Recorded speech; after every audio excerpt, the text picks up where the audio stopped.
এখন তো মহরম মাস চলতেছে।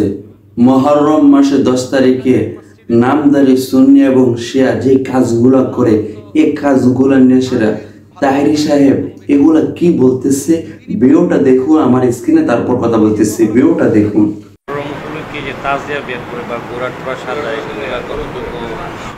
আপনাদের মসজিদের খতিব,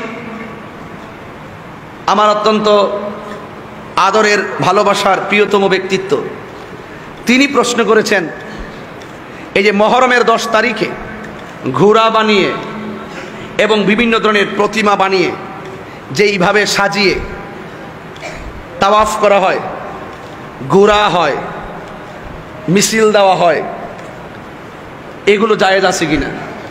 মনে রাখবেন, মনে রাখবেন, কথাটা খুব গুরুত্বপূর্ণ, সাথে মনে রাখবেন, যে কোনো প্রতিমা, যে কোনো একটা রঙের ধারণ করা, মনে করতেছেন ওই হুসাইনের ঘোড়াটাই এই ঘোড়াটা, এই চেহারাটাই বুঝি ওই ওই হুসাইন রাদিয়াল্লাহু আনহুর চেহারা, এই মুকামটাই বুঝি ওই সেই মুকামের মতন, এইভাবে যে আপনারা যেভাবে ঘোরাফেরা করেন, এটা জায়েজ নাই।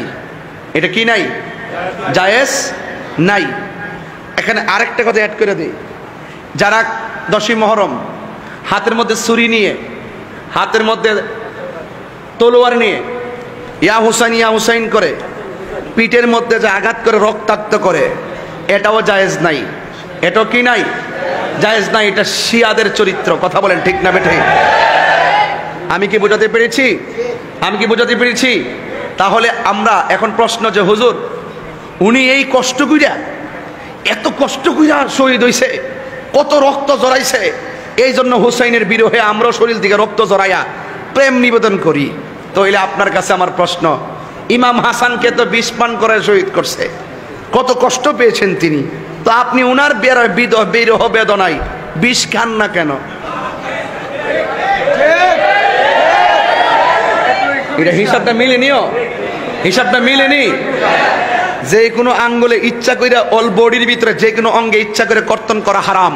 কর্তন করা কি হারাম? কারবালা মানে তলোয়ার দিয়া পিছনে নিজের পিঠে নিচে আঘাত করে রক্ত জড়াইবার নাম কারবালা নয়। কারবালা মানে হলো ওই হুসাইন রাদিয়াল্লাহু তাআলা আদর্শ এবং হককে প্রতিষ্ঠা করার জন্য সেই আদর্শকে বুকে লালন করার নাম হলো কারবালা। কথা বলেন ঠিক না বেঠে? তাহেরি সাহেবকে আমি ধন্যবাদ জানাই, কারণ কি কোরআন হাদিসের সত্য কথাগুলো এই জাতির সামনে বলার জন্য আর এই জাতিকে সতর্ক করার জন্য। যারা নামদারি সুন্নি নামে শিয়া আছে, তারা এই কাজগুলা করে। ইসলাম এগুলাকে হারাম বলছে, হারাম, আপনি করতে পারবেন না। আপনি যদি আশিক রাসূল হয়ে থাকেন, আপনি যদি সাহাবায়ে কেরামকে ফলো করে থাকেন, কোরআন হাদিসকে যদি আপনি মানেন, আপনি যদি আহলে হক হয়ে থাকেন, তাহলে এই কাজগুলো আপনার দ্বারা হবে না। আপনি যদি এই কাজগুলো করেন, তাহলে কি আপনি সুন্নি হতে পারবেন না, আহলে হক হতে পারবেন না, আশিকে রাসূল হতে পারবেন না, কোনো কিছু হতে পারবেন না। এগুলো নিষেধ ইসলামে। আল্লাহ তাআলা আমাদের সবাইকে বোঝার তৌফিক দান করুক। আজকের ভিডিওটা শেয়ার চাই অনেক। আজকের ভিডিওটা পর্যন্তই। ভালো থাকবেন, সুস্থ থাকবেন। আসসালামু আলাইকুম ওয়া রাহমাতুল্লাহি ওয়া বারাকাতুহু।